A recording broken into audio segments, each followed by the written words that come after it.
In this video, we're going to be talking about how to fix your PayPal reoccurring payment problem. So let's get straight into the video, shall we? So the first thing you want to do is simply go ahead and check your payment status and error. So you can go to your activity center in order to go ahead and see your payment status, note the error message, and this helps identify the exact issue. The other thing you want to do is simply go ahead and check your payment method, ensure that your bank account, your debit card is valid. Also check expiry date, billing address, and card limits, and add a backup payment method.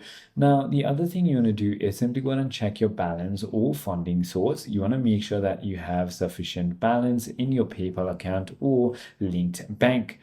If that is not the case, you want to simply go ahead and review recurring payment details. So you can go to settings, payment, and manage automatic payments, and select the merchant and review the payment amount, frequency, date, and next payment date, and update if needed.